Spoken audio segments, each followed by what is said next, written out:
තාපේ සාපේක්ෂතාවයේ අපි තව ගැටලුවකට යමු. මූලික සිද්ධාන්ත ආශ්‍රිත ගැටලු තමයි අපි කරගෙන යන්නේ. ටියුට් එකේ බලන්න 103 අපි කෙරුවා. අපි 104ට යමු. දැන් මෙන්න මේ ටික සාපේක්ෂතාවයත් එක්ක සම්බන්ධ වෙනවා. අර මුල් ටිකේදී සංතෘප්ත වාෂ්ප පීඩනත් එක්ක සම්බන්ධ වෙලා ඒ ටික ආවේ. ඊළඟට අපි සිද්ධාන්ත කරද්දී මතක ඇති සාපේක්ෂතාවය කියන කාරණේ පැහැදිලි කරගත්ත නිර්පේක්ෂතාවයත් එක්ක ආර්ද්‍රතාවයේදී. ඉතින් මේ ටික සම්බන්ධ වෙන්නේ 104 105 මූලික වශයෙන් සාපේක්ෂතාවය සහ නිර්පේක්ෂතාවය. ඊට පස්සෙත් මේ දෙකම තමයි ටිකක් ඉස්සරහට ගිහිල්ලා බලමු කොහොමද කියලා. 104 ගත්තාම ඒකට කියනවා මෙහෙම. සෙල්සියස් 20 උෂ්ණත්වය පවත්වාගෙන ඇති සංවෘත කාමරයක් තුල සෙල්සියස් උෂ්ණත්වයේ 20 උෂ්ණත්වය පවත්වාගෙන ඇති සංවෘත කාමරයක් තුල ජල වාෂ්ප එක්තරා ප්‍රමාණයක් ඉවත් කර ඒ තුල සාපේක්ෂතාවයේ 60 ලෙස තබාගෙන ඇත. හරි, සාපේක්ෂතාවයේ 60යි කියලා කියන්නේ මෙයා සන්තුෂ්ත නැහැ ජල වාෂ්පේ. ජල වාෂ්පයෙන් සන්තුෂ්ත නම් සාපේක්ෂතාවය කීයද? 100%යිනේ. මොකද සාපේක්ෂතාවය කියලා කියන්නේ පවතින ජල වාෂ්ප ස්කන්ධය එම උෂ්ණත්වයේ දෙම් පරිමාව සන්තුෂ්ත කර ගැනීමට අවශ්‍ය ජල වාෂ්ප ස්කන්ධයට දරන අනුපාතය ප්‍රතිශත. එතකොට සිම්පල් M බෙදීම කැපිටල් M නේ. එතකොට සිම්පල් M කියන එක කැපිටල් M ට වඩා අඩු හින්දානේ 160 ලැබෙන්නේ. සිම්පල් M කියන කැපිටල් M වුණොත් 100ට 100 නේ සාපේක්ෂතාවය. ඒ නිසා සන්තුෂ්ත නැහැ. ඒක තේරෙනව නේද? සන්තුෂ්ත නැහැ මේ පරිමාව. උෂ්ණත්වයේ සෙල්සියස් 30 දක්වා වැඩි වුවොත් කාමරය තුල සාපේක්ෂතාවය සොයන්න කියලා අපිට දීලා තියෙනවා. උෂ්ණත්වයේ සෙල්සියස් 30 දක්වා වැඩි වුවොත් කාමරයේ සාපේක්ෂතාවය. ඉතින් අපිට දීලා තියෙනවා සෙල්සියස් 20 දී ජලයේ සංතෘප්ත වාෂ්ප පීඩනය මෙච්චරයි කියලා. 30 දී ජලයේ සංතෘප්ත වාෂ්ප පීඩනයක් දීලා තියෙනවා. ඉතින් මෙහෙම ගත්ත හැකි නේද? සාපේක්ෂතාවයේ අර්ධකීම වලට යද්දී අපි දන්නවා මූලික වශයෙන් ගත්තාම පළවෙනි අර්ධකීම ස්කන්ධ ආශ්‍රයෙන් ගත්ත හැකි සිම්පල් M බෙදීම කැපිටල් M වරක් 100%. ඊළඟට අපිට උක ඝනත්ව ආශ්‍රයෙන් යන්නත් පුළුවන්. ඝනත්ව ආශ්‍රයෙන් යන්නත් පුළුවන්. ඊළඟට ඒකම ගිය හැකි නිර්පේක්ෂතාවය. ඝනත්ව නිර්පේක්ෂතාවය එකම නීති. නිර්පේක්ෂතාවය යන්නත් පුළුවන්. ඊළඟට අපිට යන්න පුළුවන් පීඩන ආශ්‍රය. මේක යන්න වෙන්නේ පීඩන ආශ්‍රයෙන්. මොකද අපෙන් අහන්නේ සාපේක්ෂතාවය නව සාපේක්ෂතාවය අපිට දීලා තියෙන්නේ 20 දී ජලයේ සංතෘප්ත වාෂ්ප පීඩනය සහ 30 දී සංතෘප්ත වාෂ්ප පීඩනය. ඒකත් එක්ක අපිට තේරෙනවා මේක පීඩන සම්බන්ධ කරලා ගිය හැකිනේ. දැන් හිතන්න සෙල්සියස් 20 දී සාපේක්ෂතාවයේ 160 නම් ඒක අපිට ලියන්න පුළුවන් ජලයේ ආංශික පීඩනය. සෙල්සියස් 20 දී ජල වාෂ්ප ආංශික පීඩනයේ කාමරය තුල බෙදන්න ඕනේ සෙල්සියස් 20 දී ජලයේ සංතෘප්ත වාෂ්ප පීඩනය. 100ට 100 තමයි. ඒක තමයි 160 වෙන්නේ. ඒක අපිට හොයාගත්ත හැකිනේ සෙල්සියස් 20 දී ජලයේ අසන්තෘප්ත වාෂ්ප පීඩනය. ඉතින් 30 බවට පත් කෙරුවට පස්සේ අසන්තෘප්ත වාෂ්ප පීඩනය අපිට අය අලුතෙන් හොයාගත්ත හැකි. කොච්චරද කියන කාරණා. පැහැදිලිද? ඊට පස්සේ 30ට අදාළව සමීකරණ ලියලා අපිට සාපේක්ෂතාවය ගත්ත හැකි. සාපේක්ෂතාවය ගත්ත හැකි. හරි නේද? මම කියන කාරණේ පැහැදිලිව බලන්නකෝ දැන්. පැහැදිලින කාරණේ. හරි. දැන් තව එකක්.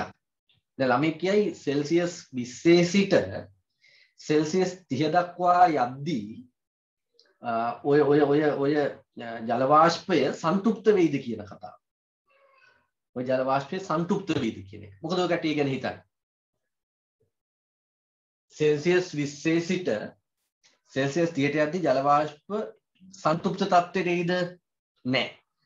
මොකද අපි දන්නවා දැන් මේ කාමරයක් කියද්දී සංවෘත කාමරයක් තියෙන පරිමාව නිශ්චිතයි.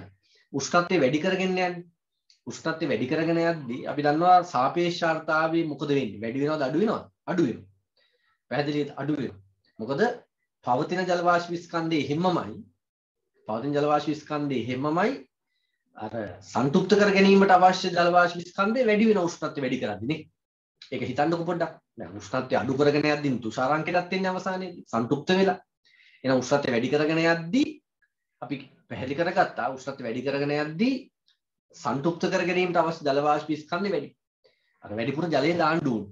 මතකනේ අර මම පැහැදිලි කරලා දුන්නා. අර බස් එකේ වගේ උෂ්ණත්වය වැඩි කරනවා කියන 94 ජලතේ වැඩි වෙනවා. ඒකට වැඩිපුර තව ජල වාෂ්ප ගත්ත හැකි උඩට. සන්තුෂ්තත්වයේ ඈතට යන උෂ්ණත්වය වැඩි වීමත් එක්ක නිශ්චිත පරිමාවක්. පැහැදිලිද? ඒ නිසා සාපේක්ෂතාවය තව අඩු වෙනවා. ඒ නිසා සන්තුෂ්ත වෙන්න බෑනේ කොහොමද? ජල වාෂ්පයෙන් සන්තුෂ්ත වෙන්න බෑ. ජල වාෂ්පයෙන් සන්තුෂ්ත වෙන්න බෑ. නිසා ඒක ගැටලුවක් නෑ. එහෙනම් මෙතන අසන්තුෂ්ත හැසිරීම බොයිල් නියමයේ චාල්ස් නියමයේ දාන්න පුළුවන්. පැහැදිලිද? හරි. එහෙනම් අපි සෙල්සියස් 20ට අදාළ ජල වාෂ්ප ආංශික පීඩනය හොයාගමු. ඊළඟට සෙල්සියස් 30ට අදාළ ජල වාෂ්ප ආංශික පීඩනය හොයාගමු. සමීකරණ දාලා ඊට පස්සේ සෙල්සියස් සාපේක්ෂතාවය ලියන්න පුළුවන්. පැහැදිලිද? මුලින්ම අපි සෙල්සියස් 20 දී ජල වාෂ්පයේ ආංශික පීඩනය හොයාගමු. හරි. එහෙනම් ලියන්න එතන අංක දාලා විභාග පේපර් එකේ 103 නේද? 104 දාලා ලියන්න එතන සෙල්සියස් 20 දී කාමරයේ ජල වාෂ්ප අසන්තෘප්ත කාමරයේ ජල වාෂ්පයෙන් අසන්තෘප්ත කාමරයේ ජල වාෂ්ප අසන්තෘප්ත තත්ත්වයේ පවතී. සෙල්සියස් 20 දී කාමරයේ ජල වාෂ්ප අසන්තෘප්ත තත්ත්වයේ පවතී. මම මේ තියරි කට්ටියට වැඩිපුර දෙන්නේ. සෙල්සියස් 20 දී කාමරයේ ජල වාෂ්ප අසන්තෘප්ත තත්ත්වයේ පවතී. ඒක හේතුව මොකක්ද? හේතුව නෙමෙයි අතටම අපිට ඒක අල්ලගත්තේ සාපේක්ෂතාවයේ 100ට වඩා අඩු නිසා. ලියන්න. සාපේක්ෂතාවයේ 100ට වඩා අඩු නිසා. සාපේක්ෂතාවයේ වරහන් ඇතුලේ හරි ගක් ගහලා ලියන්න සාපේක්ෂතාවය සායන්න ආයන්න දාන්න. 100ට වඩා අඩු බැවින්. ඒතකොට ඒක ජල වාෂ්පයෙන් අසන්තෘප්තයි. ජල වාෂ්පයෙන් අසන්තෘප්තයි. පැහැදිලිද? ජල වාෂ්පයෙන් අසන්තෘප්තයි. අපි ඒක උෂ්ණත්වය වැඩි කරද්දිත් අසන්තෘප්තත්වයේ ලෙසම පවතිනවා. ඒක ලියන්න උෂ්ණත්වය වැඩි කළ විටද උෂ්ණත්වය වැඩි කරන විටද අසන්තෘප්ත තත්ත්වයේ ලෙසම පවතී. උෂ්ණත්වය වැඩි කරන විටද අසන්තෘප්ත තත්ත්වයේ ලෙසම පවතී. උෂ්ණත්වය වැඩි කරන විටද අසන්තෘප්ත තත්ත්වයේ ලෙසම පවතී. අසන්තෘප්ත තත්ත්වය එහෙමම තියෙනවා.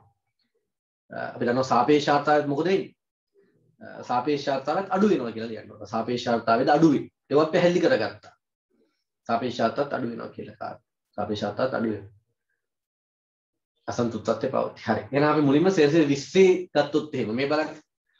සෙල්සියස් 20 දී ගත්තොත් එහෙම අපි ලියන්න පුළුවන් සාපේක්ෂතාවයේ මොන මුලින්ම ලියන්න මෙහෙම සාපේක්ෂතාවයේ සමාන සාපේක්ෂ ආර්ද්‍රතාව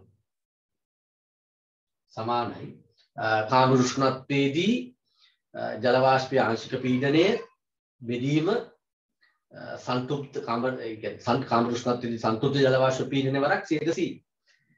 එහෙනම් ඒක ලියන්න කාමර උෂ්ණත්වයේදී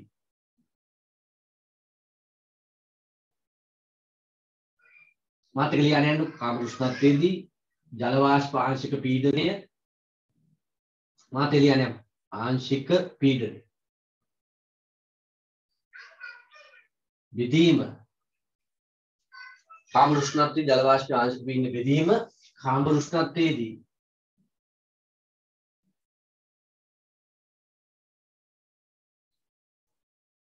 संतृप्त जल वाष्प पीडन जल वाष्प संतृप्त पीडन මොකක් හරි කියන්නේ संतृप्त जल वाष्प पीडन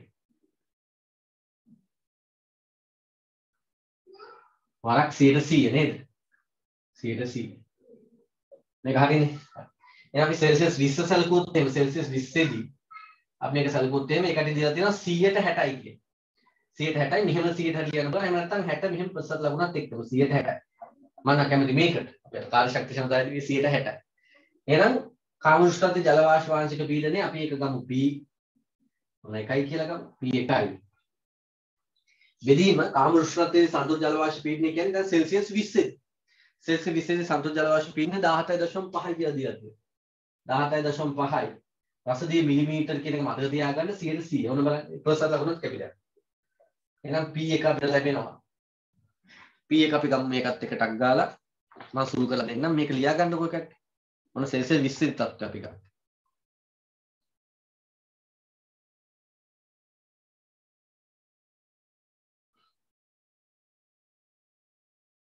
17.5 බෙදීම. ඔව් 10.5ක් වෙනවා. 10.5යි රසදිය මිලිමීටර mm. හරි නේද මේක? ඔන්න කාමර උෂ්ණත්වයේදී ඒ කියන්නේ සෙල්සියස් 20 දී සෙල්සියස් 20 දී සංතෘප්ත ජල වාෂ්ප පීඩනය මෙතෙන් ආරම්භ කරලා අපි ගත්තා සෙල්සියස් 20 දී ජල වාෂ්ප ආංශික පීඩනය P1 එනවා 10.5ක් කියලා. දැන් අපි හොයමු සෙල්සියස් 30ට මේකපත් කිරුවට පස්සේ ආංශික පීඩනය කොච්චරද කියලා අපිට දැන් දාන්න පුළුවන්. පරිමාව නියතයි. පරිමාව නියත නිසා උෂ්ණත්වය වෙනස් කරන්නේ පීඩනය අපිට ගන්න ඕනේ. චාල්ස් නියමේ ආකාරය අපිට දාන්න පුළුවන් P1 බෙදීම V1 T1 සමානයි P2 බෙදීම T2. හරි. කියන්නේ නම් දැන් සෙල්සියස් 30 දී ජල වාෂ්ප ආංශික පීඩනය සොයමු.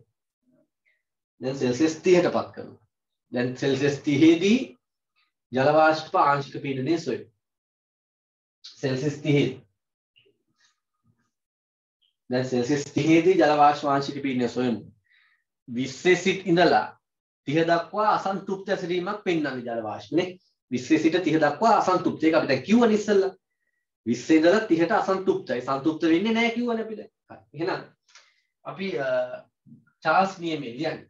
එහෙම ලියනවා අචල වායු ස්කන්ධයක පරිමාව නියත නිසා චාල්ස් නියමය.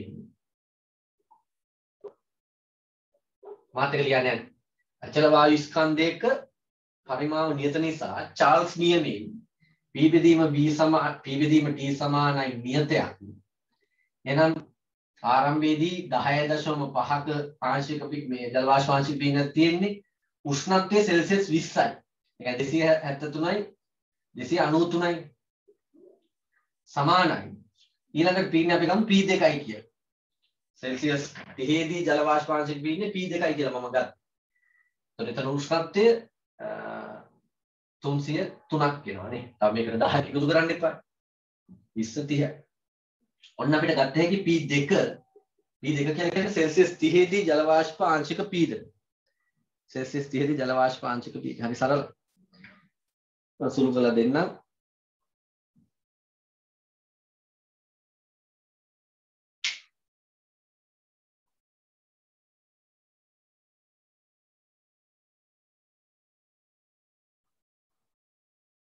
අපිට එනවා 10.86ක් එනවා.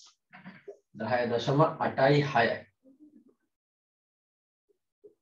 ඔන්න එනවා සෙල්සියස්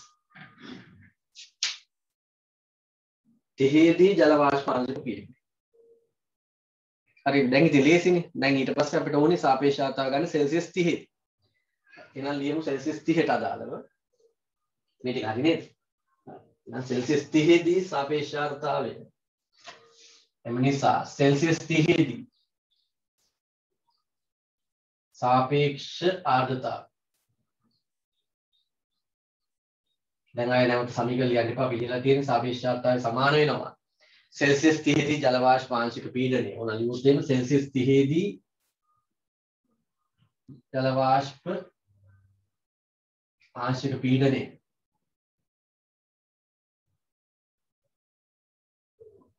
විදීම සෙල්සියස් 30 දී සන්තුෂ්ඨ ජල වාෂ්ප පීඩනය.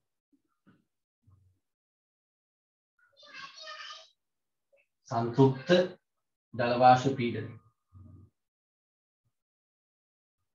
परक C අපුඩේලියන C හරි එහෙනම් අපිට ගත්ත හැකි දැන් සෙල්සියස් 30 දී ජල වාෂ්ප ආංශික පීඩනය අපි හෙව්වා චාල්ස් නියමයේ දාලා 10.86යි සෙල්සියස් 30 දී සන්තුෂ්ඨ ජල වාෂ්ප පීඩනය අපිට දීලා තියෙනවා ගැටලු 31.7යි 31.7යි પરක් C මේ ඉන්දෝනේ අගය සාපේක්ෂතාවය 160ට වඩා අඩු වගයක් එන්නේ. බලමු මොනවද කියලා.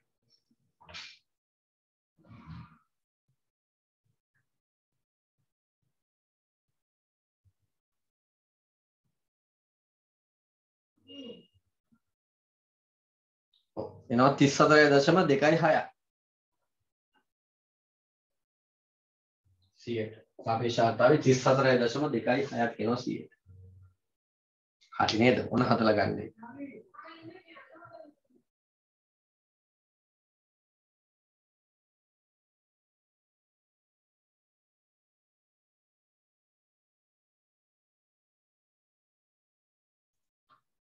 හරි නේද? ඒක හදාගන්න ඕනේ නේද? මේ ගැටලුව හරි. ඔව් මේකෙන් පස්සේ අපි ඊළඟ ගැටලුවට යමු. මම පෙන්නන්නම් ටියුට් එකේ ඊළඟ ගැටලුව හරි. ඊළඟ ගැටලුව 105ට යන්න තියෙන්නේ නේද අපිට? 105ට අපිට යන්න තියෙන්නේ. පරිමාව ඝන සෙන්ටිමීටර් 30ක් වන කාමරයක් තුල සෙල්සියස් 20 උෂ්ණත්වය ඇති ජල වාෂ්ප වල ආංශික පීඩනය රසදිය මිලිමීටර් 10ක් කියලා කියනවා. මෙම උෂ්ණත්වයේදී කාමරයේ සාපේක්ෂතාවය සහ නිරපේක්ෂතාවය සොයන්න. ඒක ලේසියි. පරිමාව ඝන සෙන්ටිමීටරයක් වන කාමර තුළ සෙල්සියස් 20 උෂ්ණත්වයේදී ජල වාෂ්ප ආංශික පීඩනය. ජල වාෂ්ප ආංශික පීඩනය දීලා තියෙනවනේ 20 දී. සංතෘප්ත ජල වාෂ්ප පීඩනය දීලා තියෙනවා 17.5යි කියලා. හරි. ඒ කියන්නේ අනිවාර්යයෙන්ම මේක අසන්තෘප්ත තත්ත්වයේ තියෙන. ඇයි අසන්තෘප්ත තත්ත්වයේ තියෙනවා කියන්නේ දැන් සෙල්සියස් 20 ජල වාෂ්ප පීඩනය 10යි. හැබැයි සංතෘප්ත වාෂ්ප පීඩනය 17.5යි. ඒ කියන්නේ 17.5ට වඩා දැන් පීඩනය අඩුයි. ඒ කියන්නේ අසන්තෘප්තයි. සංතෘප්ත පීඩනය කියන එක මට කියන්න පුළුවන්. සංතෘප්ත ජල වාෂ්ප පීඩනය කියන එක මට අර්ධක්වන්න පුළුවන් ඕනනම් ඒ අදාළ උෂ්ණත්වයේදී ඒ වාෂ්පයට ගත හැකි උපරිම පීඩනය. හරි නේද මං කියන එක? ඔකට ඇහුවොත් එහෙම කවුරු හරි පාරේ යන ගමන් සංතෘප්ත ජල වාෂ්ප පීඩනය කියලා කියන්නේ මොකක්ද කියලා ඇහුවොත් එහෙම. සංතෘප්ත ජල වාෂ්ප පීඩනය කියන්නේ මොකක්ද කියලා කිව්වොත් එහෙම ඔකට කියන්න පුළුවන් එක ක්‍රමයක් තමයි. යම් උෂ්ණත්වයකදී උෂ්ණත්වය වැදගත් නේ අපිට. ඒක උෂ්ණත්වය වෙනස් වෙන නිසා යම් උෂ්ණත්වයකදී ජල වාෂ්පයට තනාගත හැකි උපරිම පීඩනය සංතෘප්ත ජල වාෂ්ප පීඩනය. හරියට හරි. එහෙම නැත්නම් තව විදිහට කියන්න පුළුවන් ඒක එච්චරම හොඳ නෑ. ඉතින් ඔහි කියන්න පුළුවන්. තමාගේ ද්‍රවය හා ගැටෙමින් පවතින සංවෘත අවකාශයක පැහැදිලි සංවෘත අවකාශයක පීඩනය සංතෘප්ත මේ වාෂ්ප පීඩනය තමාගේ ද්‍රවය හා ගැටෙමින් පවතිනවා කියන්නේ ද්‍රවය ඉතුරු වෙලා තියෙනවා. ඒ කියන්නේ එහෙනම් ඒක අනිවාර්යයෙන් සංතෘප්තයි. අන්න තමාගේ ද්‍රවය හා ගැටෙමින් පවතින වාෂ්පයක පීඩනය ඒ අදාළ උෂ්ණත්වයේදී එම වාෂ්පයේ සංතෘප්ත වාෂ්ප පීඩනය. හරි නේද කතාව? එහෙම යන ගමන් කියන්න පුළුවන්. අපිට අත්දැකීම් උනත් මතක තියාගන්න. දැන් අහන්න පුළුවන් එකපාරට පෘෂ්ඨිකාතතිය යනු කොහොමද? පෘෂ්ඨිකාතති සංගුණකය අපි හිතුවේ. T වලින් අපි ගන්න. අපි දන්නේ එතකොට ද්‍රව පෘෂ්ඨයේ කන්දින ලද සිහින් මනකල්පිත සිහින් සල් රේඛාවක් අපි තෝරගත්තොත් ඒ සල් රේඛාවේ ඒක දිගක් මත එක් පැත්තකට ඊට ලම්බකව ක්‍රියා කරන බලය පෘෂ්ඨිකාතති බලය. පැහැදිලිද? ඉතින් මේ ආකාරයට එවුවා. නිව්ටන් නියමත් ගත්තාම එහෙමයි. සමතුලිතතාව පැත්තෙන් ගත්තොත් එහෙම මේ විදිහට අපිට දෙන්න පුළුවන්. ඉතින් මෙතන හරි සරලයි එහෙනම්. සාපේක්ෂතාවය පීඩන ආශ්‍රය අධ්‍යක්ීම අරගෙන අපිට ඩෝන් ගාලා උඩ දාන්න ගත්ත හැකි ඩක් ගන්න නේද කතාව. හරි එහෙනම් ලියමු අපි කෙලින්ම ලියන්න සාපේක්ෂතාවයේ සමානයි. මේක ලියුවත් හරි සාපේක්ෂතාවයේ සමානයි. අය ලියන්න ඕන නැද්ද? කෙලින්ම උත්තරේ ගමු. සාපේක්ෂ ආර්ද්‍රතාව සමානයි. අපෙන් අහන්නේ සෙල්සියස් 20 කාමරයේ උෂ්ණත්වයේ ජල වාෂ්ප ආංශික පීඩනය මම ඕන ලියුවොත් එහෙම සෙල්සියස් 20 ජල වාෂ්ප ආංශික පීඩනය මම ලියන්නකො මතක් වෙනත් එක්ක වාෂ්ප ආංශික පීඩනය ජල වාෂ්ප ආංශික පීඩනය බෙදීම සෙල්සියස් 20 දී සංතෘප්ත ජල වාෂ්ප පීඩනය සෙල්සියස් 20 දී සංතෘප්ත ජල වාෂ්ප පීඩනය සංතෘප්ත ජල වාෂ්ප පීඩනය වරක් 100%. ඔකනේ එහෙනම් සෙල්සියස් 20 දී ජල වාෂ්ප ආංශික පීඩනය අපිට දීලා තියෙනවා 10ක් රසදී මිලිමීටර්. මේක SI එක කරන්න ඕනේ නැහැ. මොකද මෙතන රසදී මිලිමීටර් මෙතන රසදී මිලිමීටර් වල දාන්න. 17.5යි. වරක් 100%. හරි. මේක සුළු කරලා මම දෙන්නම් උත්තරේ.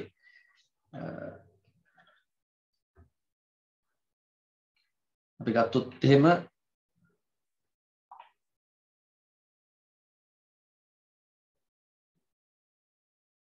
බෙදීම 17.5 අපිට යනවා 57.14 57.14ක් එනවා 100 57.14යි 100 ඔන්න සාපේක්ෂතාවය ගත්තා. ඉතින් හරිනේ 100ට වඩා අඩු වගේක් වෙන්නත් ඕනේ කොහොමත් ඒක පැහැදිලි.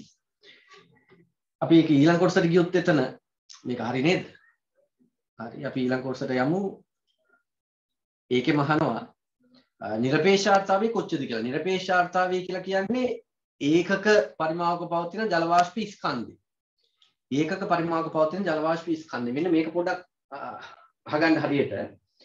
ඒකක පරිමාවක පවතින ජල වාෂ්ප ස්කන්ධය. දැන් හරි ඒක මේක නම් අහන්න දෙන්නේ මේක සරලයි. මේක එච්චර දෙයක් පැහැදිලි කරන්න දෙයක් නෑ මම ටක් ගන්න කියන්නේ. ඒතකොට ඒකක පරිමාවක පවතින ජල වාෂ්ප ස්කන්ධය. දැන් මෙතන ජල වාෂ්පය අසන්තුෂ්තයි.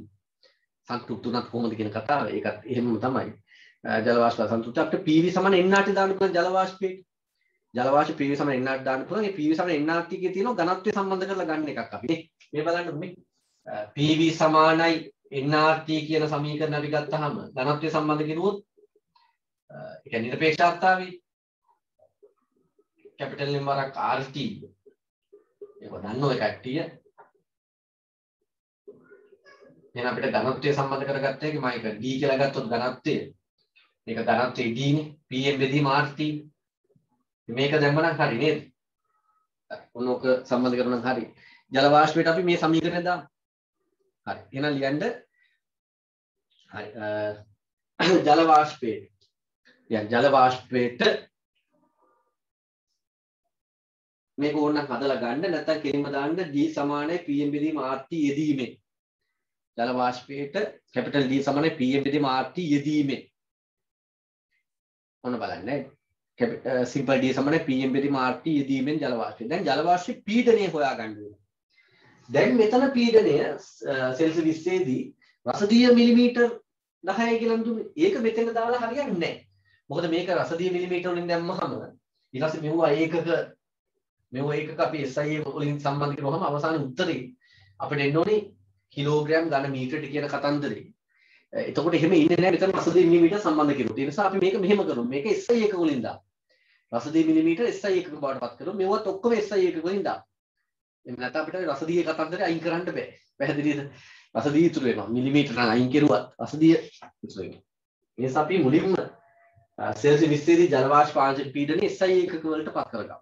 හරි. යටින් ලියන්නේ නම් සෙල්සියස් 20 දී ජල වාෂ්ප ආංශික පීඩනය SI එකක වලින් ගමු.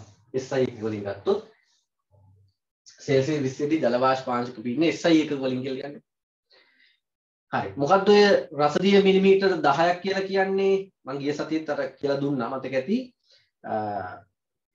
මිලිමීටර 10ක් උස රසදීය කඳක් පතුලේ ඇති කරන පීඩන. පැහැදිලි නේද? රසදීය මිලිමීටර. දැන් අපි ගත්තොත් අර බැරෝමීටරේ. නැත්නම් බැරෝමීටරේ හරි කොහොම හරි අපි ගත්තොත් මේ විදිහට අපි දන්නවා මෙතනදී මේ විදිහට ගිහිල්ලා මේ රික්තකයේ තියෙන්නේ. මේ රික්තකයේ තියෙන්නේ මෙහි රසදීය. මෙන්න මේ දිග 10 මිලිමීටර නම් 10 මිලිමීටර උස රසදීය කඳක් මේ තියෙන්නේ. මේ රසදීය තියෙන්නේ. ඒක රසදීය. එතකොට මෙතන පීඩනය තමයි HROG. මෙතන පීඩනය බිඳුවයි. මේ පීඩනය බිඳුවයි. HROG H කියලා කියන්නේ HROG. HROG ඕක SI එක වලින් එන්නේ. එතකොට HROG කියන්නේ SI එකක නිව්ටන් වර්ග මීටරය. HROG. හරිනේ. ඉතින් අපි HROG නොලියා H කියන්නේ 10 වැඩි කිරීම 10 රින් 3යි. රෝ කියන්නේ 13600යි. G 10යි. නොලියා අපි මෙතන පීඩනය කෙලිම ලියනවා 10යි රසදීය මිලිමීටර කියලා. ඒක ඒකකයක් වශයෙන් අපි ගන්න. රසදීය මිලිමීටර 10ක් කියලා. ඒක අපි දන්නවා රසදීය මිලිමීටර 10ක් SI එකක බවට පත් කරන්නේ කොහොමද කියලා නේ. මොකද HROG 10 මිලිමීටර උස රසදීය කඳක් පතුල මත ඇති කරන පීඩනය. යාර රසදීය මිලිමීටර කියන එකක තියාගෙන ඉන්නවා කට්ටිය. හරිද? තියාගෙන ඉන්නවා. අපි අරගත්තේ කිලෝවොට් පැය. ඒක ජූල් කරගත්ත හැකි. කිලෝවොට් පැය වලින් අපි හදනවා. අපි විදුලි ඒකක ගාන කිලෝවොට් පැය දාලා ගාන හදලා ඉවරම කරලා දානවා. අපි අවසාන උත්තරෙත් කිලෝවොට් පැය වලින් දෙනවා. ඒ වගේ රසදීය මිලිමීටර වලින් දෙන්නත් පුළුවන්. නැත්නම් ඒක SI බවට පත් කරන්න පුළුවන්. ඉතින් මේක පත් කරන්නේ කොහොමද? 10යි රසදීය මිලිමීටර කියලා කියන්නේ mmHg කියලා කියන්නේ HROG වලට ගත්තාම මේක සමාන වෙනවා. 10යි රසදීය මිලිමීටර mmHg කියන එක මට ගත්ත එකේ HROG ට අනුව H කියලා කියන්නේ 10 වැඩි කිරීම 10 ඍණ 3යි. මිලිමීටර 10ක් කියන්නේ 10 වැඩි කිරීම 10 ඍණ 3යි. H රෝ කියලා කියන්නේ 13600යි. රසදීය වල ඝනත්වය වරක් G 10යි. මේ දෙන්නේ HROG. හරිනේ කතාව. හරි. මොනෝක තමයි මෙතෙන් දාන්න ඕන. ඒකත් උනම් පැත්තක දාගන්නකෝ ඒ සම්බන්ධ. එහෙනම් D කියන එක මට ගත්ත එක නැවත පීඩනය 10 වැඩි කිරීම 10 ඍණ 3 13600 වැඩි කිරීම 10 වරක් කැපිටල් M කියන එක අපිට ලියන්න පුළුවන්. කැපිටල් M කියලා කියන්නේ ජලයේ අණුක ස්කන්ධය. ඒක අපි දීලා තියෙනවා ජලයේ සාපේක්ෂ අණුක ස්කන්ධය පටල ගන්න එපා 18යි ග්‍රෑම් මවුලේ. ඔක දන්නවා අපි කරලාම දන්නවා 18 කියන එක කෙලින්නේ නැහැ ඔතෙන්. මේක කිලෝග්‍රෑම් කරන්න. 18 වැඩි කිරීම 10 ඍණ 3යි. බෙදීම R වලගේ දීලා තියෙනවා 8.3යි 1.4 තියෙන. නමුත් අපිට දීලා තියෙනගේ දාන්නේ 8.3යි කියලා එකක් ගන්න. 8.3යි T උෂ්ණත්වය සෙල්සියස් 20 උෂ්ණත්වය වෙනවා ඉතින්. එහෙනම් 293. 293. ඔන්න ඔකෙන් අපි D කියන එක ගන්න. බාහිර සුළු කරලා මේකක් මම වැඩි කැල්ලකින් සුළු කරගන්න දැනට. උත්තරේ 0.1.2.7 කිලෝග්‍රෑම් ඝන මීටරයට. ඒක ඕනනම් ග්‍රෑම් වලින් දෙන්න පුළුවන් අපිට. සාමාන්‍යයෙන් ග්‍රෑම් වලින් දුන්නාම 10 ඍණ 3ක් දාගත්තා අපිට. 10 ඍණ 3 දාලා එතකොට ඒ කියන්නේ 1 2 3යි 10.07යි ග්‍රෑම් ඝන මීටරයට කියනවා. 10.07යි ග්‍රෑම් ඝන මීටරයට කියලා ගන්න. හරි නේද? ඔන්න ඒකත් හරි එහෙනම් ඈ. ඒක පැහැදිලි. අපි ඊළඟ ගැටලුවටත් යමු. මොන ඊළඟට ටිකක් වෙනස් ආකාරයක ගැටලු ටිකක් තියෙන එක දිගටම. හරි 106. මේක හදන ආකාර කීපයක් තියෙනවා. අපි මුලින්ම එක ක්‍රමයකට හදමු. සම්මත ක්‍රමයට මම යොදා ගන්න. බලන්න කියවල 106. 106 පරිමාව ඝන මීටරයක් වන වාත ස්කන්ධයක සෙල්සියස් 20 දී සාපේක්ෂතාවයේ 60%කි. උෂ්ණත්වයේ නියතව තිබියදී එහි පරිමාව 0.25 ඝන මීටර දක්වා අඩු කළේ නම් ඝනීභවනය වන ජල වාෂ්ප ස්කන්ධය සොයන්න. ඝනීභවනය වන ජල වාෂ්ප ස්කන්ධය සොයන්න කියලා. ක්‍රම කීපයක් තියෙනවා. අපි සාමාන්‍ය ක්‍රමයට මුලින්ම හදමු. අපිට R වලගේ දීලා තියෙනවා. සෙල්සියස් 20 දී ජලයේ සන්තුෂ්ත වාෂ්ප පීඩනය දීලා තියෙනවා. R දීලා තියෙනවා. රසදිය වල ඝනත්වය දීලා තියෙනවා. ජලයේ සාපේක්ෂ අණුක ස්කන්ධයක් දීලා තියෙනවා. හරි. දැන් ඝන මීටර එකක් වන වාත ස්කන්ධයක් සෙල්සියස් 20 දී සාපේක්ෂතාවය 60%. ඒ කියන්නේ අසන්තුෂ්තයිනේ. සාපේක්ෂතාවය 100 වෙලා නැහැ. උෂ්ණත්වයේ නියතවේදී එහි පරිමාව 0.25 ඝන මීටර දක්වා අඩු කළේ නම්. කියන්නේ හරියටම 4න් පංගුවක් කරනවානේ. 0.25 කියන්නේ 4 එකයි. 4න් පංගුවක් බවට අඩු කරද්දී ඝනීභවනය වන ජල ස්කන්ධ. දැන් කෙනෙක් තර්ක කරන්න පුළුවන් ඝනීභවනය වෙන්නේ නැති වෙන්නත් පුළුවන් නේද කියලා. ඔව්.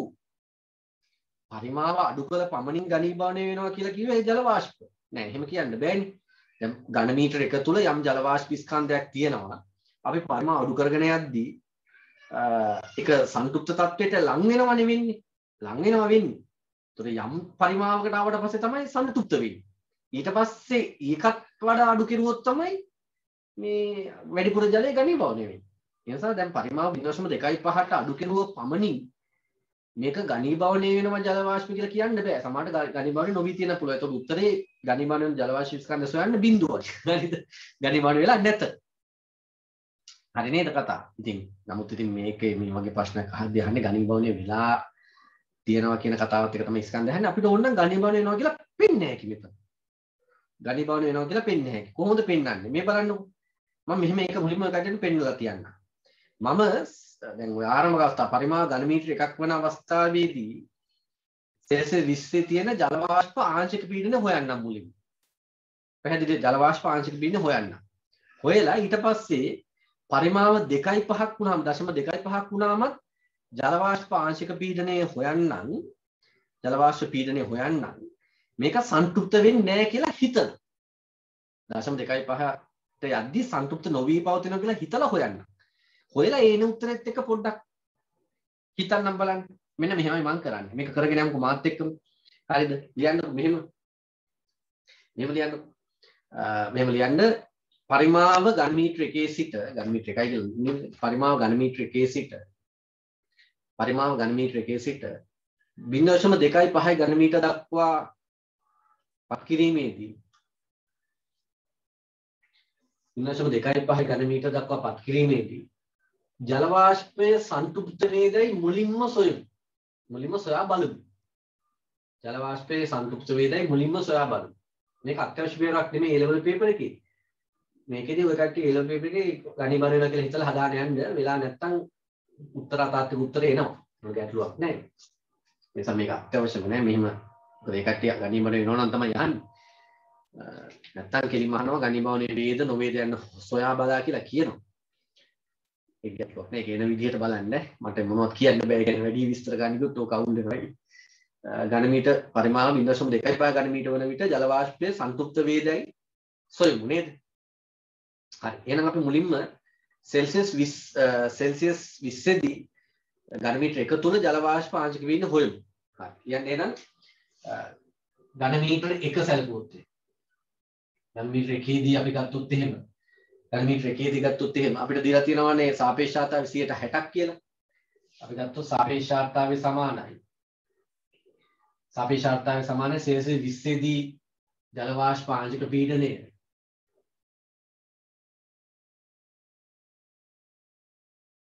මම දැනගැනීමට මේක ලියන්නම්. බෙදීම සෙල්සියස් 20 දී සංතෘප්ත ජල වාෂ්ප පීඩනය. ඔකට ලියන්නේ සංතෘප්ත ජල වාෂ්ප ආංශික පීඩනය. ජල වාෂ්ප පීඩනය.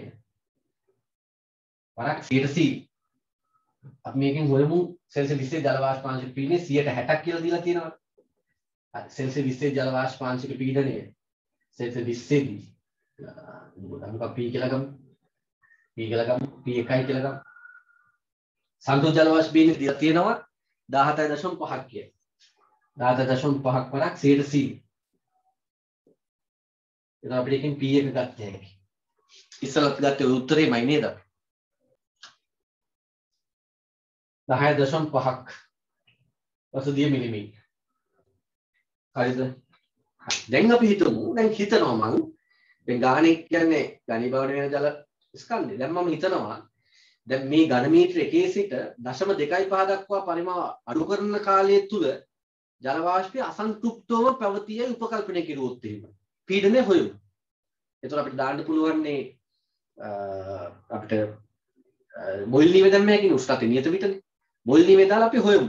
අසන්තෘප්තය කියලා හිතලා දැන් ගාණේ අහන විදිහට නම් සංතෘප්ත වෙන්න ඕනි. අහන විදිහට කියන්නේ අපි හිතන තාක්කයි. හරි. එහෙනම් ලියන්න ඝන මීටර 1 සිට දැන් ඝන මීටර 1 සිට 0.25 ඝන මීටර දක්වා පත් කරන විට පත් කිරීමේ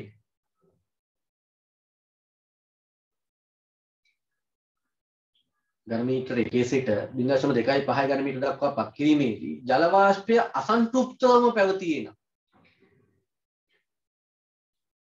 ජල වාෂ්පය අසන්තෘප්තවම පැවතියේ නම්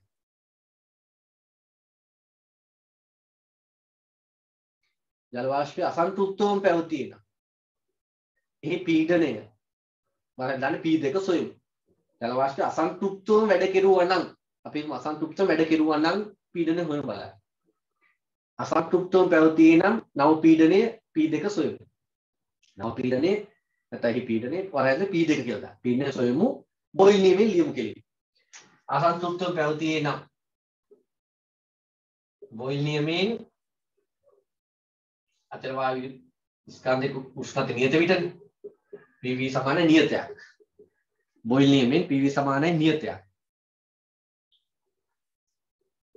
හරි. එහෙනම් මුලින්ම පීඩනයේ තියෙන 10.5යි. පරිමාව 1යි. ඊට පස්සේ අලුත් පීඩනය අපිට ඕනේ P2 කියලා අපි ගත්තා. 0.25 ඉන්නේ පරිමාව. ඒ කියන්නේ 41යි. එහෙනම් මේකෙන් 4ෙන් වැඩි වෙන්න එපා මේ. හරි නේද? ගන්න උටන් ගන්න.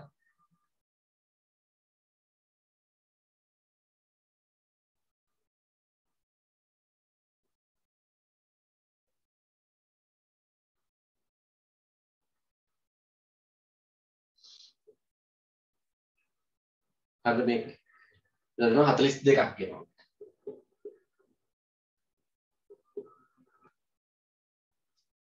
හරි නේද? හරි. ඔන්න 42ක් එනවා.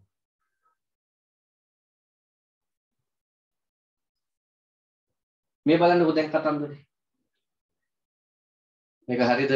හරි නේද? හරි. දැන් ජලය අසන්තෘප්ත තත්ත්වයේ තිබ්බනම් සෙල්සියස් 20 දී 0.25ක් තුල ජල වාෂ්ප වල ආංශික පීඩනය වෙන්නේ 42යි රසදිය මිලිමීටර. ඕක සෙල්සියස් 20 දී සංතෘප්ත ජල වාෂ්ප පීඩනයට වඩා වැඩි. බලන්න ගානේ දීලා තිනවා සෙල්සියස් 20 දී සන්තුෂ්ඨ ජල වාෂ්ප පීඩනය කීය කියලා දීලා තියෙනවා. සෙල්සියස් 20 දී සන්තුෂ්ඨ ජල වාෂ්ප පීඩනය මෙන්න අපිට දීලා තියෙනවා සෙල්සියස් 20 දී සන්තුෂ්ඨ ජල වාෂ්ප පීඩනය 16.5 කියලා. ඒ කියන්නේ සෙල්සියස් 20 දී ජලයේ ආංශික පීඩනය කවදාවත් 17.5ට වඩා වැඩි වෙන්න බෑ. හොඳට තේරුම් ගන්න. මොන සෙල්ලම දැම්මත් මොන මගුලක් වුණත් සෙල්සියස් 20 නම් ඕනම එකක ජල වාෂ්පයේ ආංශික පීඩනය එක්ක 17.5යි එහෙම නැත්නම් ඊට වඩා අඩුයි.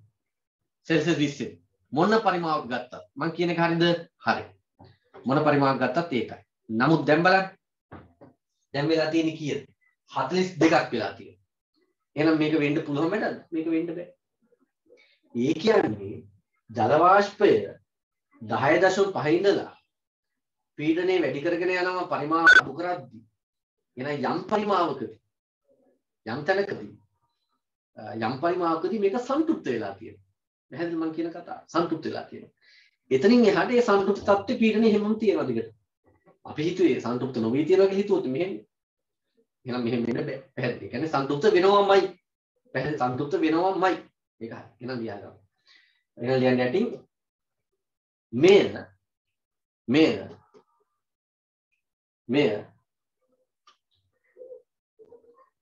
මෙය සෙල්සියස් 20 මෙය සෙල්සියස්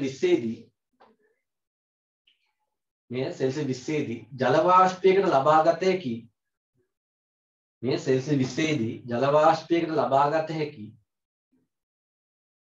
උපරිම පීඩනය වන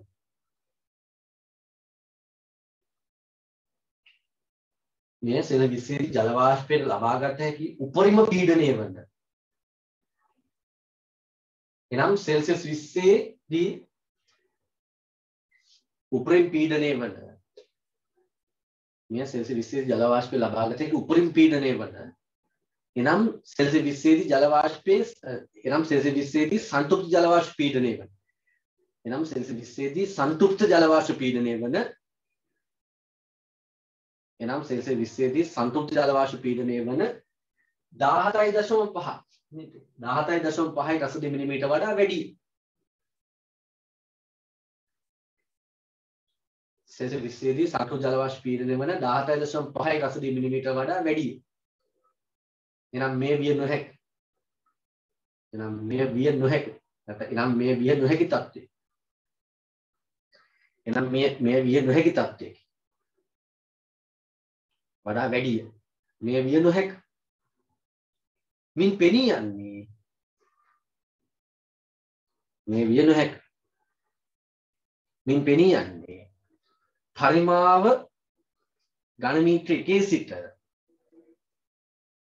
මින් පෙනී යන්නේ පරිමාව ඝන මීටර 1 සිට 0.25 දක්වා අඩු කරන අතරතුර පරිමාව ඝන මීටර 1 සිට 0.25 දක්වා අඩු කරන අතරතුර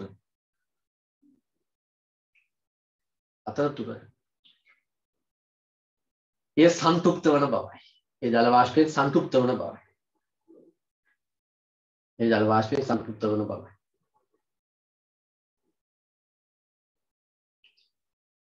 අඩු කරන කාල තුල ඒ ජල වාෂ්පයෙන් සන්තුෂ්ත වන බවයි.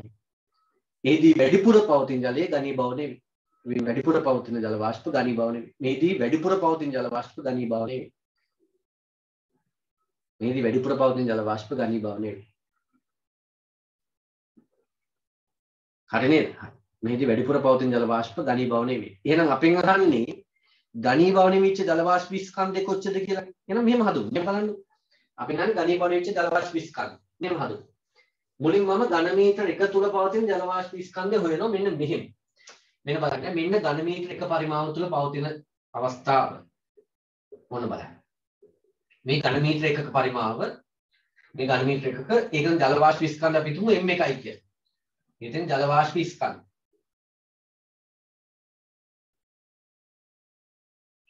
ස්කන්ධ මේ සෙල්සියස් 20. දැන් මේකේ පරිමාව අඩු කරනවා 0.25ට. ඔන්න. දැන් මෙතන තියෙන ජල වාෂ්ප ස්කන්ධ m2යි කියලා හිතන්න. වැඩිපුර ජලය ඝනීභවන වෙලා තියෙන්නේ. m2 කියලා හිතනවා.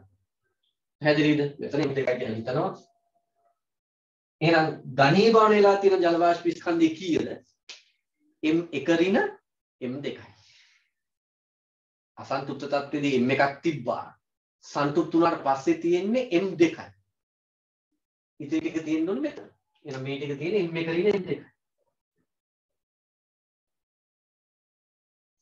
බලන්න හරිද කියන්නේ?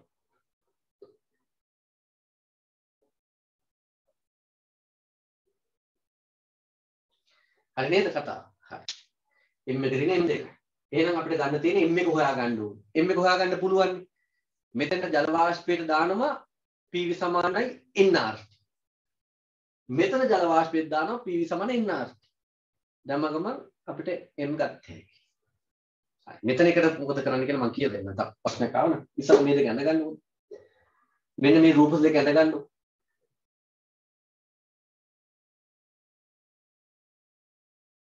ඔන්න ඔය රූප දෙක ඇඳ ගන්න.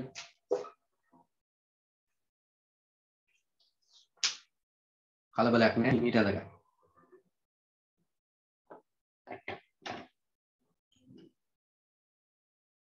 එහෙනම් අපි හිතුවොත් සෙල්සියස් ඝන මීටර 1 තුල පවතින ජල වාෂ්ප ස්කන්ධ m1 නම් අපි m1 හොයමු මුලින්ම.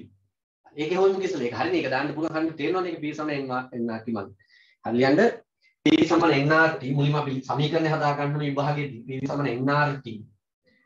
එතකොට pv සමානයි m බෙදීම කැපිටල් m වරක් rt. මේ සමීකරණ හරියට හදා ගන්න ඉස්සෙල්ලා. m කියලා කියන්නේ එහෙනම් pmv බෙදීම pvm pmv බෙදීම rt නේ. හරි නේද මේ? හරි මෙන්න එනවා මේක පේන්නේ නැහැ. උතෙන් ගත්තා කියනනම් සිම්පල් m කියලා කියන්නේ pvm බෙදීම rt. හරිනේ හරි. දැන් එහෙනම් අපි මුලින්ම දාමු ඝන මීටර 1 තුල. ඝන මීටර 1 තුල. ඊළඟ ඝන මීටර 1 තුල ඝන මීටර 1 තුල ජල වාෂ්ප ස්කන්ධයේ m1 නම් ඝන මීටර 1 තුල ජල වාෂ්ප ස්කන්ධයේ m1 නම් ඝන මීටර 1 තුල ජල වාෂ්ප ස්කන්ධය සිම්පල් m1 නම් අපි ගමු m1 සමානයි. හරි ඔන්න බලන්න පීඩනය දාන්න ඕනේ දැන්. පීඩනය කියන්නේ ජල වාෂ්ප ආංශික පීඩනය. ජල වාෂ්ප ආංශික පීඩනය අපිට දීලා තියෙනවා අපි ගත්තා අපි හොයාගත්ත ඉස්සෙල්ලා ඒක 10.5 කියලා අපි හොයාගත්තා. සාපේක්ෂතාවය දීලා තිබ්බා 10.5 කියලා හොයාගත්තා නේ. ඒක හරියනේ. එහෙනම් 10.5යි. වැඩි කිරීම මෙන්න පීඩනයේ රසදිය මිලිමීටර නිසා මේක SI එක කරන්න ඕනි 10 ඍණ 3යි 13600යි G10 වරක් පරිමාව ඝන මීටර 1යි මෞලික ස්කන්ධය 18 වැඩි කිරීම 10 ඍණ 3යි මෙන්න මේක බෙදන්න ඕනි R කියන්නේ 8.3යි 293යි ඔන්න 293යි පැහැදිලිද ඔන්න ඝන මීටර 1 තුල පවතින ජල වාෂ්ප ස්කන්ධ M1 ඒක සුළු කරලා බලමු ඉස්සෙල්ලා මේක අපිට ගත්ත හැකි ග්‍රෑම් වලින් 10.5යි 7යි ග්‍රෑම් කියලා ගන්න. ග්‍රෑම් වලින් මම දෙන්නම් එන්නේ. ඒකට කිලෝග්‍රෑම් ඉන්නේ 10.5යි අතර වැඩි කිරීම 10 ඍණ 3යි. මේක ඕන ලියමු 10 ඍණ 3යි කිලෝග්‍රෑම්. එහෙම නැත්නම් කමක් නැහැ. 10.5යි වැඩි කිරීම 10 ඍණ 3යි කිලෝග්‍රෑම්. හරි නේද? හරි. ඒක ගත්තා. ඊළඟට අපි මෙතන ජල වාෂ්ප ස්කන්ධය හොයන්න ඕනේ M2. හොඳට තේරුම් ගන්න මේ කතාව. මේ ජල වාෂ්පය මෙතන සංතෘප්තයි. හොඳට අහගන්න මේක. මේ ජල වාෂ්පය සංතෘප්තයි. දැන් මේ සංතෘප්ත ජල වාෂ්පයේ මෙතන ස්කන්ධ හොයන්න මම දානවා මේකට PV සමාන nRT. PV සමාන nRT. ළමයි හිතන්න පුළුවන් සංතෘප්ත ජල වාෂ්පයක් තියෙන්නේ. ඒකට PV සමාන nRT දාන්න පුළුවන්ද කියලා. පුළුවන්නේ. මොකද PV සමාන nRT කියන සමීකරණය ගැන හිතන්න. ඒකෙන් කියන්නේ යම් පීඩනයක් තියෙනවා නම් යම් පරිමාවක් තියෙනවා නම් යම් උෂ්ණත්වයකදී ඒකේ මවුල සංඛ්‍යාව සම්බන්ධ වෙනවා PV සමාන nRT වලින් කියන්නේ. ඒ කියන්නේ අපිට දුන්නොත් එහෙම මෙතන පීඩනයේ P මෙච්චරයි, මෙතන පරිමාව මෙච්චරයි, මවුල ගාන මෙච්චරයි නම් මෙතන උෂ්ණත්වය අනිවාර්යයෙන්ම මෙච්චරක් වෙන්නේ. මොකද ඒක තමයි කතාව. නැත්නම් මෙතන උෂ්ණත්වය මෙච්චරයි, මෙතන පරිමාව මෙච්චරයි, මෙතන මවුල ගාන මෙච්චර නම් මෙතන පීඩනය නිශ්චිතයි. පැහැදිලිද? මොකක් වුණත් මෙතන දැන් සන්තුෂ්ත වුණත් මොන වුණත් මෙතන වාෂ්පයක් නේද? වායුවක් වගේනේ දැන් තියෙන්නේ. වායුවක් වගේනේ තියෙන්නේ. මෙතන මේ තත්ත්වෙලා වෙන තත්ත්වයකට මේකපත් වෙද්දී සන්තුෂ්ත තත්ත්වෙම තියෙනවා නම් බොයිල් නියමයේ චාල්ස් නියමයේ අනුගමනය කරන්නේ නැහැ. ඒක හරි. ඒ යන පොයින්ට් එක හරි. අනිද්දී බොයිල් නියමයේ චාල්ස් නියමයේ අනුගමනය කරන්නේ මේ සන්තුෂ්ත එක්කෙනා. ඒක වෙනම කතාවක්.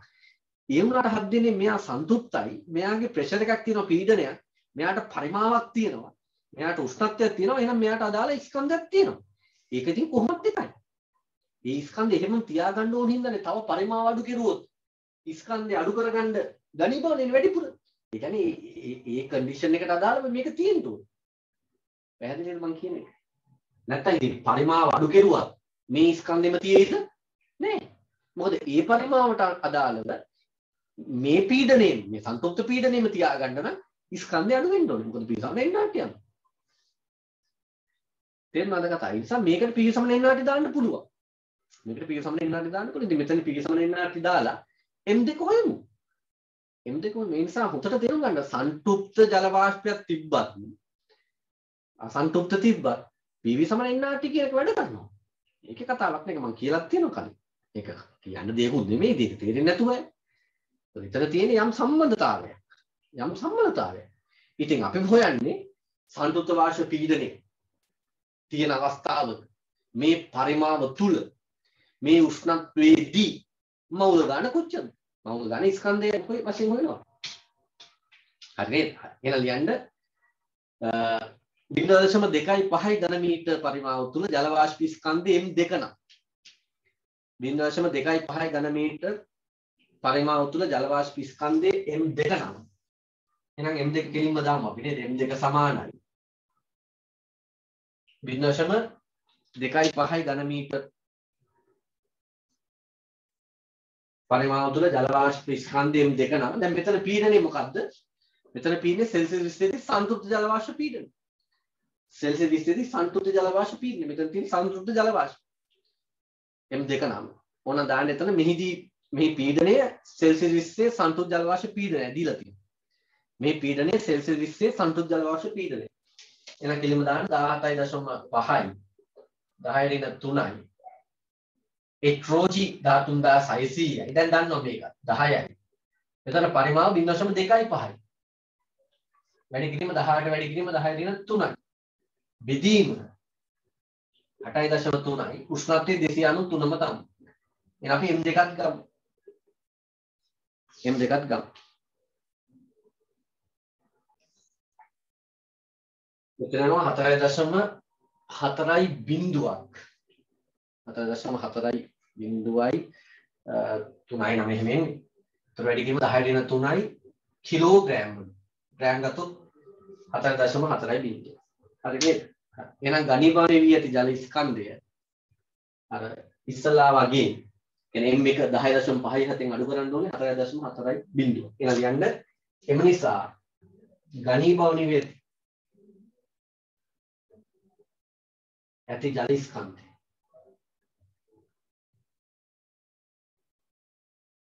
සමානයි 10.57 ඍණ 4.4යි 10 ඍණ 3ක් නේද? කිලෝග්‍රෑම්. කිලෝග්‍රෑම් පේනවද? යට ලියුවොත් එම් පේනවා නේද? මේක අඩු කරලා මොකද ලියමු? එතකොට 4.4යි 7යි 1යි 6.1යි 7 වැඩි කිරීම 10 ඍණ 3ක්. මම පොඩි ලියන්නම් පේන්නේ නැති නිසා. හරි නේද? 6.1යි 7යි. 6.1යි. හරි නේ කතාව.